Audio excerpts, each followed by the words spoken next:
영국의 브리튼인의 원료인 유럽의 켈트족, 오랜 역사를 자랑하는 유럽의 대표적인 민족입니다.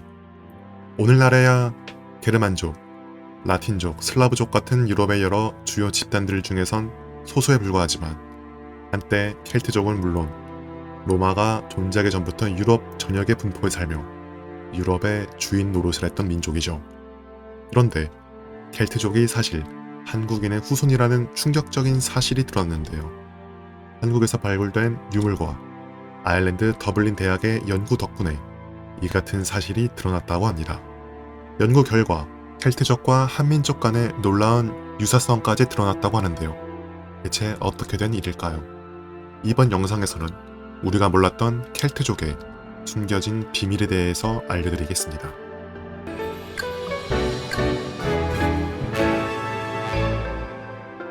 (1973년) 경북 경주 황남동 미추왕릉 지구자리에서 유물을 발굴하던 인부가 특이한 유물을 발견합니다. 보통 신라왕릉에서 잘 발견되지 않는 모양이었죠. 인부가 가져온 이 특이한 유물을 연구학자는 무엇인지 알아봅니다. 신라 역사에서도 아주 중요한 유물이라는 사실을 안 것이죠. 신라 환궁보검의 역사적인 발굴 순간이었습니다. 5에서 6세기 유물로 추정되는 황금보검은 최고의 황금 세공 기술을 가진 신라 유물답게 전체가 금 장식으로 세공되어 있었습니다. 이 장식을 한번 봐주시기 바랍니다. 일반인이 봐도 유난히 이질적인 물건이었는데요. 처음 본 사람들 모두 다 하나같이 한국의 유물이 아닌 것 같다고 말했습니다. 페르시아 서역에서 만들어진 물건이라고 판단했죠. 이 유물에 주목한 이종호 박사는 유럽 켈트족 왕의 유물이라고 해석했습니다. 켈트족은 아주 오래전부터 유럽에 살았던 민족으로 로마 시대 이전부터 유럽의 털을 잡고 살았던 고대 민족입니다. 영국의 유명한 스톤헨지를 비롯한 여러 유물들이 켈트족의 것이기 때문에 역사적으로도 중요한 민족입니다. 충격적이게도 먼 옛날 신라의 왕가가 켈트 왕의 유물을 가지고 묻혀 있었던 겁니다. 의료도 어려웠던 시절에 이 같은 일이 어떻게 가능했을까요? 사실 그 이유는 켈트족이 한민족과 관련이 있기 때문입니다. 고조선이 멸망한 뒤 여러 나라로 흩어진 유민들 중 일부 세력이 유럽으로 넘어가 정착해 문명을 일으키고 그 문명이 바로 켈트 문명이었습니다. 같은 후예라고 할 수 있는 신라 왕실과 교류를 할 수 있었던 것, 이런 배경이 있었기 때문에 가능한 일입니다.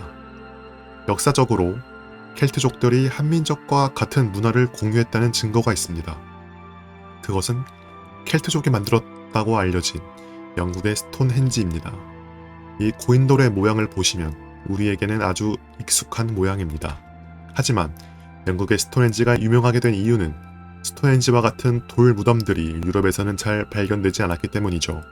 하지만 한반도에서 가장 많이 발견되는 것이 이 고인돌입니다. 한반도에는 고인돌이 약 6만 개가 분포되어 있는데요. 교과서에서도 자주 보고 친숙한 이 고인돌이 유럽 섬나라 영국 한복판에서 발견되었다는 것에 많은 유럽의 역사학자들은 감탄을 금치 못했습니다. 켈트족을 연구하던 학자들 사이에서도 미스터리로 남겨져 있었지만 이 유물을 발굴로 켈트족과 한민족의 연관성에 대한 증거가 더 드러난 것입니다. 놀랍게도 최근 과학적인 증거로도 이 같은 사실이 드러났습니다. 켈트족의 후손들이 많이 남아있다고 알려진 아일랜드의 더블린 대학에서 아일랜드 유골의 유전자를 분석했습니다. 그들의 조상이 어디에서 왔는지 알아보는 프로젝트였죠. 연구자들은 놀랍게도 중동과 아시아의 피가 켈트족에 흐른다는 사실을 밝혀냈습니다. 오랜 세월이 흐르고 앵글로색슨 또는 슬라브 민족과 섞여서 생김새는 아시아인과 달라졌지만 유전자에는 아시아의 유전자가 남아있던 겁니다.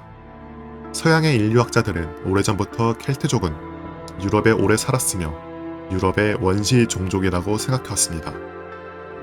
여기에 과학적 증거가 드러나면서 세계의 초기 고대 문명의 시작부터 한민족이 관여했음이 증명이 되었습니다.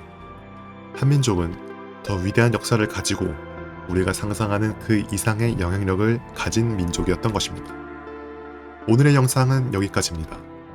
영상 재밌게 보셨다면 하단의 무료 구독 버튼 눌러주세요. 시청해주셔서 감사합니다.